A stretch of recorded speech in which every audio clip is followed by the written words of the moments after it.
देखिए अखिलेश यादव की जहां तक आप बात करते हैं तो मैं बहुत बार अपने स्टेटमेंट्स पे बोल चुकी हूँ कि परिवारवाद की जिस तरीके से ये लोग राजनीति करके आते हैं, ये लोग स्पून जो सोने के चम्मच से खा के पैदे हुए ये सब बच्चे हैं। तो इन लोगों को राजनीति करना है, सिर्फ गंदी राजनीति। मुस्लिम की लड़ाई हम कराते हैं। अरे भाई, हमने अपने देश के लिए रक्षा की बात की। हमने हिंदू है तो हमने मंदिर और मस्जिदों को रखा है। तो अखिलेश जी के बारे में आप क्या बात करेंगे? वो तो एकदम मस्त मौला इंसान है, उनको क्या देश और यूपी की पड़ी हुई है। वो वोट बैंक की राजनीति करते हैं, उन्हें डेवलपमेंट से कोई मतलब नहीं है। मणिपुर का भी मामला सामने आता है कि मणिपुर का जैसे मामला आया, मोदी जी शांत रहे। ये लोग कह रहे हैं विपक्ष के मोदी जी शांत है, उसमें ये बहुत बड़ी गलत है। तेजस्वी जी जब बोलते हैं तो उनकी आंखें आप ध्यान से देखिएगा, एक अलग सा वो नहीं बोलना चाहिए बट गुंडा प्रकृति दिखता है कि आने दो तुमको। जमुई में हमारे नीतीश कुमार जी ने एक ही बात बोली कि आप लोग निश्चिंत रहे, हम कहीं नहीं जा रहे हैं। देखिए, उनको इस बात का गिल्ट था। भाजपा नहीं करती है मंदिर मस्जिद। आप ठीक से उनके स्टेटमेंट सुनिएगा। कभी भाजपा। नमस्कार, मैं मनीष कुमार भारद्वाज। इस समय मैं बिहार बक्सर में हूं। हमारे साथ प्रदेश प्रवक्ता बीजेपी की रानी चौबे जी हैं। पूरा भारत हिंदू मुस्लिम के नाम पर जल रहा है। संभल हिल्सा मामला, तमाम से कई मामले हैं। चाहे देश में कोई भी प्रदेश हो, ऐसा नहीं है कि मंदिर मस्जिद के नाम पर नहीं जल रहा है। इसी मुद्दे पर हम बात करेंगे। हमारे साथ रानी चौबे जी हैं, जो प्रदेश प्रवक्ता हैं बीजेपी की। आइए उनसे हम बात करते हैं, ये क्या सोचती हैं उनके बारे में, जो इस तरीके से मामले जो निकल के सामने आ रहे हैं, इसके बारे में क्या सोचते हैं। सबसे पहले आपका स्वागत है। नमस्कार। देखिए, सोचने की तो बात ही नहीं है। देश हमारी माँ है और देश को कोई भी अगर उंगली उठाएगा तो परेशानी तो होगी उसे।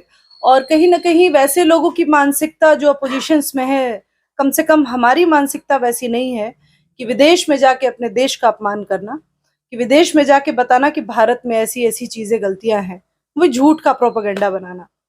तो मैं तो यही कहूंगी कि यूपी में जो आप बात कर रहे हैं और मंदिर और मस्जिद की बात कर रहे हैं, तो हमारा ही एक ऐसा देश है, इंडिया ही वो चीज है कि जहाँ पे हम बहुत प्यार से रहते हैं। ये भाजपा नहीं करती है मंदिर मस्जिद। आप ठीक से उनके स्टेटमेंट सुनिएगा। कभी भाजपा ने नहीं बोला कि हमने एक्सप्रेसवे बनाया तो वहां मुस्लिम भाई नहीं चलेंगे। ये करने वाले जो राजनीति है, जिनके पास कोई काम नहीं है, वो हिंदू मुस्लिम की आवाज उठाते हैं। हमने कभी अपने मुस्लिम भाइयों के साथ भेदभाव किया ही नहीं। हमारी सारी योजनाओं में मुस्लिम भाई भी हैं। मुस्लिम महिलाओं के लिए 3 तलाक से अगर हमारे आदरणीय प्रधानमंत्री जी ने जिस पे रोक लगाई, तो क्या वो गलत था? क्या वो मुस्लिम बहनें मेरी आके बोल सकती हैं कि वो गलत था? क्या ये सही है कि एक महिला उत्पीड़न का शिकार हो रही है, वो मुस्लिम बहन उत्पीड़न का शिकार हो रही है और उसको एजुकेशन लाइन से बहुत वंचित किया गया है? देखिए, आज भी हमारे जो अच्छे मुस्लिम भाई हैं, जो पढ़ लिख के शिक्षित हो रहे हैं, वो काफी ब्रॉड माइंडेड हैं। यूपी में हमने 7 सीट अभी निकाली। आपने देखा कि हमने कितनी अच्छी टक्कर दी।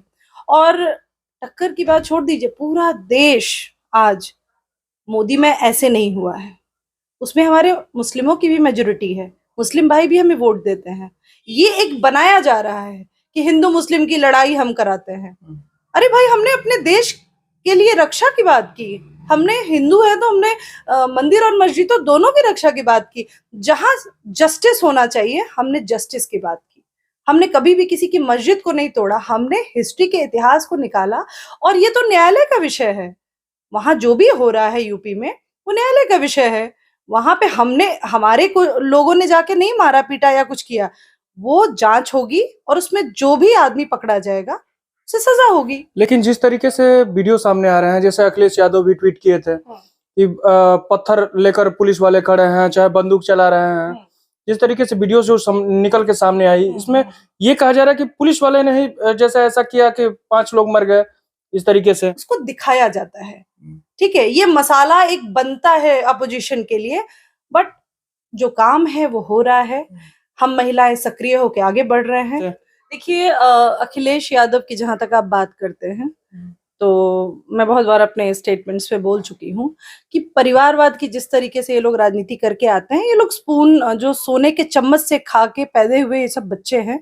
तो इन लोगों को राजनीति करना है, सिर्फ गंदी राजनीति करना है, जमीन स्तर पे काम नहीं करना है। तो अखिलेश यादव जी की मैं अगर बात करूं तो वो तो बोलेंगे ना, वो तो बोलेंगे ही, उनका वोट बैंक है। उनकी गंदगी तो यही है ना कि जब निषाद बच्ची के साथ उत्पीड़न होता है तब उनके मुंह बंद हो जाते हैं। तो वो तो वैसे लोग हैं कि एक महिला के साथ, एक बच्ची के साथ अगर उत्पीड़न हो, रेप जैसी वारदात हो, तो उनका मुंह बंद हो जाता है। तो अखिलेश जी के बारे में आप क्या बात करेंगे? वो तो एकदम मस्त मौला इंसान है, उनको क्या देश और यूपी की पड़ी हुई है, वो वोट बैंक की राजनीति करते हैं, उन्हें डेवलपमेंट से कोई मतलब नहीं है। मणिपुर का भी मामला सामने आता है कि मणिपुर का जैसे मामला आया, मोदी जी शांत रहे, ये लोग कह रहे हैं विपक्ष के मोदी जी शांत है, उसमें ये बहुत बड़ी गलतफहमी है लोगों को। आज मैं ऑन कैमरा बोलती हूँ, अगर इस चीज को आप लोगों को सबको पता है, मणिपुर के किसी भी स्कैंडल में या जो भी कांड आप बात कर रहे हैं उसमें हम कभी चुप नहीं रहे। हमने, आदरणीय मोदी जी ने भी बोला कि न्यायालय का जांच होगा और उसको सजा मिलेगी, जिसकी भी गलती थी। कहीं भी बच्चियों के साथ उत्पीड़न हुआ, चाहे वो कोलकाता की बात कर ले, डॉक्टर बच्ची के साथ हुआ, सीबीआई की जांच लगी, सारी जगह पे ऐसे चीजें हो रही हैं। उन चीजों को सिर्फ हाईलाइट इसलिए किया गया। अच्छा, मुझे एक चीज आप बताइए, हम सरकार में हैं, हम सारी चीजें काम कर रहे हैं, अपोजिशंस का क्या कोई काम नहीं है? सिर्फ यही काम है कि उस बच्ची को लेके हंगामा करना? कितने ऐसे लोग हैं जिन्होंने उस बच्ची के पास जाके उसका दुख दर्द बाद में समझा? अगर वो बच्ची हॉस्पिटल में भी गई तो उसको उठा के लेके गई, प्रियंका जी जाए या डिंपल जी जाए, वो भी एक महिला है इसलिए मैं बोल रही हूँ, चाहे वो कोई भी हो अपोजिशन में, तो दुख दर्द सिर्फ बातें और हंगामा भाजपा नहीं करती है, भाजपा काम करती है, भाजपा न्यायालय तक जाके उसको न्याय दिलाती है। तो मणिपुर के कांड में मैं एक महिला हूँ और हमारी संवेदना हमेशा रहेगी एक महिला होने के, चाहे वो अपोजिशन में किसी महिला के साथ हो या किसी भी महिला के साथ हो। महिला महिला होती है, महिला माता होती है, बहन होती है, हमेशा उनकी सम्मान है और हमेशा भाजपा ने न्याय किया है महिलाओं के साथ। आप देख रहे हैं नारी शक्ति अधिनियम, अरे आप बात करते हैं छोटी छोटी बातों की, महिला को तो सदन में बैठाने की काम कर दिया है आदरणीय नरेंद्र मोदी जी ने। तो भाजपा ही एक ऐसी पार्टी है जिसमें हम सुरक्षित महसूस करें। तो सदन में बैठाया गया, ये भी सवाल उठ रहा है, सदन में बैठाया गया तो क्यों नहीं राम मंदिर पर बुलाया गया उनको, द्रौपदी मुर्मू जी को? ये आपकी गलत फहमी है कि ये हमारी नहीं है, ये जनता की, जैसे जनता और विपक्ष का ये बार बार कहना कि वो, फिर हम ये भी बोलेंगे ना कि एक आदिवासी महिला को जिस पद तक सम्मान दिया गया तो वो किसने किया? हम ये भी पूछेंगे आपसे। क्या बात करते हैं आप लोग कि नहीं बुलाया गया? केवल हमारी राम मंदिर में सबको न्योता गया, सब लोग पहुंचे। हमारे आदरणीय प्रधानमंत्री जी ओबीसी हैं, पहुंचे कि नहीं? पहुंचे कि नहीं? ये भेदभाव हमारे अंदर नहीं है, उसको दिखाया जाता है। ठीक है, ये मसाला एक बनता है अपोजिशन के लिए, बट जो काम है वो हो रहा है। हम महिलाएं सक्रिय होकर आगे बढ़ रहे हैं, हम बिहार हो पूरे देश का नेतृत्व करने जा रहे हैं। एक समय ऐसा आ चुका है जब, देखिए, एक समय था कि महिलाएं घर से बाहर नहीं निकलती थी। मैं बिहार की राजनीति में अगर बात करूं तो मैं धन्यवाद दूंगी नीतीश कुमार जी का, मैं धन्यवाद दूंगी आदरणीय प्रधानमंत्री जी का, मैं धन्यवाद दूंगी अपने एनडीए के सारे लोगों का जिन्होंने एक महिलाओं के लिए सक्रिय कदम निकाला। आदरणीय प्रधानमंत्री जी ने स्वयं सहायता समूह की महिलाओं का गठन करवाया, जो पूरे करोड़ों की मात्रा में पूरे देश में महिलाएं सक्रिय हुई। हमारे यहाँ द्रोण दीदी बनी, लखपति दीदी बनी, हमारे यहाँ इतनी अनेकों योजनाएं महिलाओं के लिए आई। तो महिलाएं कहाँ वंचित है? आज तो पुरुष कहते हैं कि अब हमें भी, पहले आधी आबादी कहते थे ना, अब तो कहते हैं कि आप जाइए सरपंच बनिए, मुखिया जी हमारी महिला है। तो कहाँ महिलाएं पीछे हैं? यही एक युग है, यही एक बिहार है जहाँ नीतीश जी और आदरणीय प्रधानमंत्री जी के कॉम्बिनेशन में डबल इंजन की सरकार है।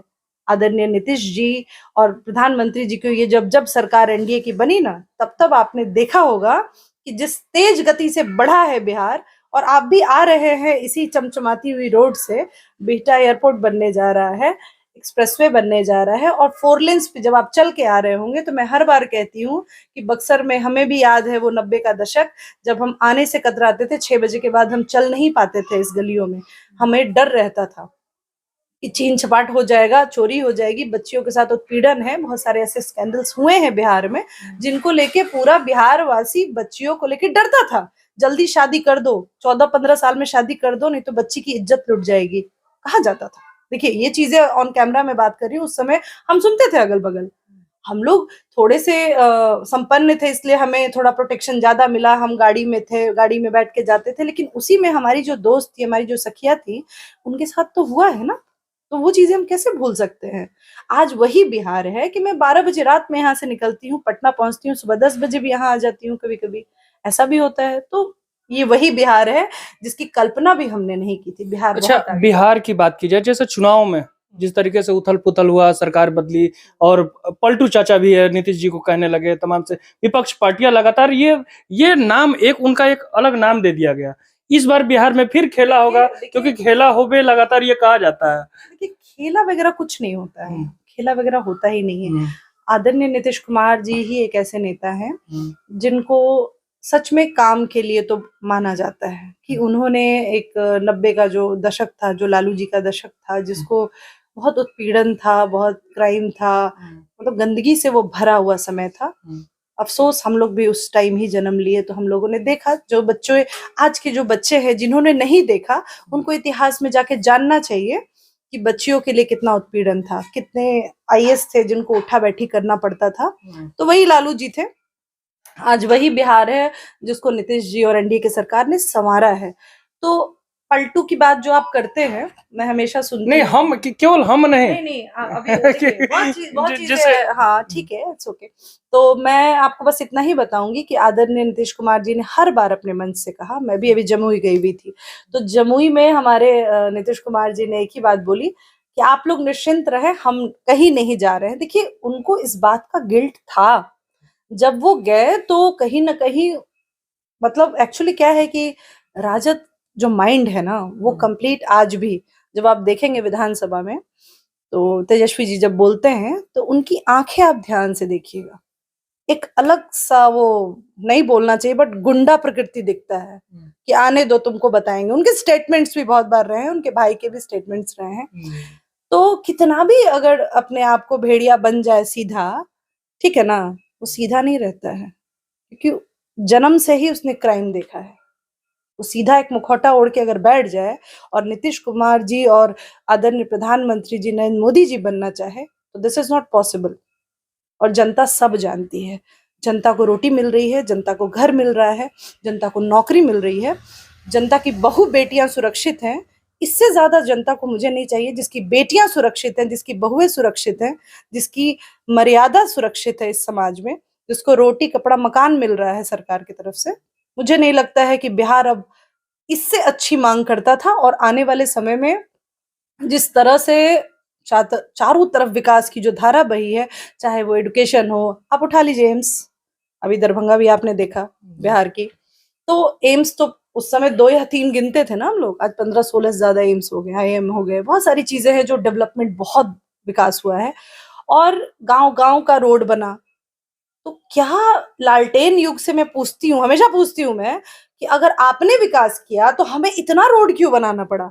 और अगर आप विकास की बात करते हैं तो हमारे इतने विकास के बाद भी मतलब आपने कुछ भी नहीं किया था।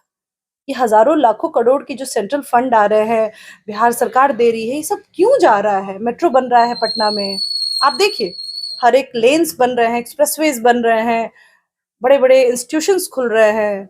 जो फैसिलिटी उस समय नहीं थी, एक हॉस्पिटल भी नहीं हुआ करता था, आज कितने हॉस्पिटल्स खुल रहे हैं। तो सिर्फ गलत बातें करके संविधान बदल रही है भाजपा, क्या संविधान बदला? ये बेवकूफ बनाने वाले लोग हैं। जनता को गुमराह करना बंद कीजिए। और मैं आपको कहती हूँ कि इस बार जनता इनको ही सबक सिखाएगी। बिहार में जिस तरीके से इन्होंने यादव समाज हो, मुस्लिम समाज हो, जो पहले बोलते थे एम वाई का समीकरण, फिर बोलते थे माई बाप, वर्ड भी कितना गलत यूज करते हैं, हम मम्मी पापा बोलते हैं, माँ पिताजी बोलते हैं, ये कहते हैं माई बाप। तो try to understand the language. ये लैंग्वेज से ही समझ आता है कि ये गुंडे प्रकृति के लोग हैं, और इस गुंडा राज को हमने उखाड़ फेंका।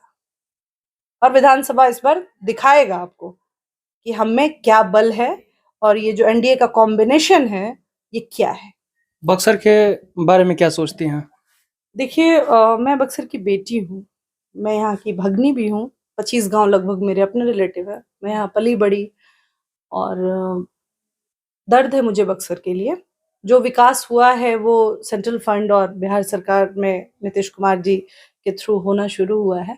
बट ये जो 6 विधानसभा था जो हमारा लोकसभा के अंतर्गत आता है, इसमें हमारी एक भी एमएलए नहीं थे एनडीए के। एक अभी हमारे रामगढ़ में हमने जीता है सीट, और आप देख लीजिएगा रामगढ़ का विकास।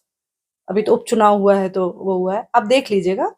और ये जो 6 विधानसभा है, मेरे लिए बहुत दर्द का बात है कि यहाँ पे कांग्रेस लीड करता है, और यहाँ के जो विधायक हैं वो बिल्कुल काम नहीं करते हैं, बिल्कुल नहीं। मतलब वो सिर्फ हाथ जोड़ के लोगों को बउआ बुचिया करते हैं और लोगों को बरगलाते हैं। लेकिन अब हमारा बक्सर शिक्षित है, हमारे यहाँ युवा जागरूक हैं, हमारे यहाँ सारे वर्ग के लोग जागरूक हैं। सारे वर्ग के लोग, चाहे वो किसी भी जाति पाति से आए, कोई भी समुदाय से आए, ब्राह्मण से आए, राजपूत से आए, ओबीसी से आए, किसी भी जाति वर्ग से आए, सब चाहते हैं अब विकास। अब यहाँ जात पात की सिर्फ लड़ाई नहीं है, अब यहाँ पे विकास की लड़ाई है। और जो भी सेंट्रल फंडिंग हुआ, जो भी हमें काम करने का मौका मिला, नो डाउट हम करेंगे भी। सरकार में हमारे लिए ये मुद्दा नहीं होता है कि एमएलए हमारा हो। हमारे लिए हमेशा भाजपा का और एनडीए का एक ही मुद्दा रहता है कि हमारा काम होना चाहिए, जनता तक पता होना चाहिए, कि जनता जाने कि भाई हम यहाँ के अगर नेता हैं या नेता नहीं भी कर रहे हैं तो आपका विकास आपको मिलेगा, चाहे हम यहाँ रहे ना रहें। ये हमारे आदरणीय नरेंद्र मोदी जी का नेतृत्व है, जो सबका विकास की आप बात करते हैं, जो तो वो होना है। आप कांग्रेस के लेकिन बहुत हार गया है, मतलब बक्सर ये जो विधानसभा है, आप उठा के देख लीजिए बरसात में क्या हालत होती है इनकी, गली मोहल्ले की। ये एक चीज और करें कि अपने पूरे फंड को क्या क्या ये कहाँ खर्च करते हैं, ये अपना ब्यौरा सामने करें, क्योंकि स्थिति ऐसी है कि हर बार ठगा जा रहा है बक्सर को, और बक्सर वासी बेचारे सीधे साधे। देखिए बक्सर तो बहुत ईमानदार, मतलब शहर और जिला जो कहेंगे, यहाँ के लोग इतने ईमानदार है, इतने ईमानदार हैं कि मतलब भोले भाले हैं कि लाइक आप अगर कुछ भी है, एक उम्मीद जगती है कि नहीं हमारा विधायक है तो हमारे लिए कुछ करेगा। लेकिन यहाँ के लोगों को सिर्फ यहाँ के विधायक ने ठगा है। मैं ओपन बोलूंगी उनके लिए, वो ठगने से ज्यादा कुछ नहीं किया है। चलिए, बातें बहुत ज़्यादा लंबा हो गई, वीडियो बहुत ज़्यादा लंबी हो गई, लेकिन इस वीडियो में इतना ही। संबंध हिल्सा मामले पर बात हुई, बक्सर के विकास के बारे में बात हुई, और राजनीति के बारे में बात हुई। क्या सोचते हैं रानी चौबे जी के बारे में, क्या सोचते हैं इन मुद्दों के बारे में जो इन्होंने बताया, जो हमने प्रश्न किया, क्या सोचते हैं, कमेंट करके जरूर बताएं। मैं अमरीश कुमार भारद्वाज, धन्यवाद।